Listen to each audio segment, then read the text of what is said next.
Quand on vous parle de bande dessinée francophone ayant réussi à s'exporter à l'international, vous pensez directement à Astérix d'Albert Uderzo et René Goscinny, ou bien Lucky Luke, provenant de la main du dessinateur belge Maurice.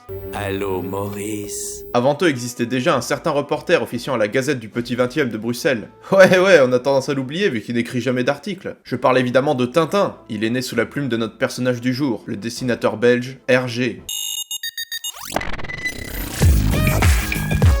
Salut les jeunes, je suis Tillingast et aujourd'hui on suit les aventures d'un célèbre rouquin. Non, certainement pas celui-là. Je vais faire courir, moi, tu vas voir le rouquin là-bas. Georges Rémy, dit Hergé, qui sont ses initiales inversées, ouais je sais ça vous la coupe, hein, naquit le 22 mai 1907 à Etterbeek et mourut à Woluwe-Saint-Lambert le 3 mars 1983. Dès la primaire, il montre une certaine appétence pour le dessin. En 1920, il entre dans la troupe de scouts de l'Institut Saint-Boniface de Bruxelles et publie ses dessins dans Jamais assez, le journal scout du collège. Dès 1924, il signe ses œuvres en tant qu'Hergé. En 1925, il est engagé dans le journal Le 20e siècle. Un an plus tard, il crée le personnage de Totor. C'est en 1929, dans le 11e numéro du Petit 20e, le supplément jeunesse du journal, qu'apparaît un célèbre journaliste reporter, le jeune Tintin, qui est accompagné de son fidèle fox terrier blanc nommé Milou. Hergé aurait créé ce personnage en 5 minutes en s'inspirant de Totor. Sa première aventure est celle au pays des soviets. Dénonçant ouvertement le communisme, ce premier album édité en 1930 est un succès remarquable. La même année, ce sont les personnages Quick et Flupk qui font leur apparition. Ce sont deux garnements s'amusant dans les rues de la capitale belge. Un an plus tard sortent Tintin au Congo, puis Tintin en Amérique en 1932. C'est en 1934 que la maison d'édition Casterman commence à publier les albums de Tintin. De nombreux albums sortent alors jusqu'en 1940, avec dans l'ordre de parution Les Cigares du Pharaon, Le Lotus Bleu, L'Oreille Cassée, L'Île Noire et Le Sceptre d'Autocar. C'est le début de la Seconde Guerre mondiale et Bruxelles est alors occupée. Le 20e siècle arrête sa parution. En octobre 1940, Hergé est alors embauché dans le journal Le Soir, contrôlé par l'occupant. Il est alors accusé de collaboration, mais clamera plus tard qu'il faisait juste son métier. Tintin continue cependant d'être publié avec Le Crabe aux pinces d'or, album de la première apparition du Capitaine Haddock, qui deviendra un personnage récurrent et ami du jeune reporter. Ensuite vient le Professeur Tournesol dans Le Trésor de Rackham le Rouge. À la fin de la guerre, en 1946, il travaille pour le tout nouveau journal de Tintin, et publie de nombreux tomes comme Objectif Lune ou L'Affaire Tournesol. C'est dans les années 60 que Tintin devient un phénomène mondial. Les albums sont traduits dans un grand nombre de langues et un film sort au cinéma en 1960. Tintin et le mystère de la Toison d'Or. Vient ensuite le dessin animé en 1969. En 1980, Hergé tombe malade et meurt 3 ans plus tard à Woluwe-Saint-Lambert, le 3 mars 1983, à l'âge de 75 ans. Il laisse derrière lui son dernier album inachevé, Tintin et l'Alphart,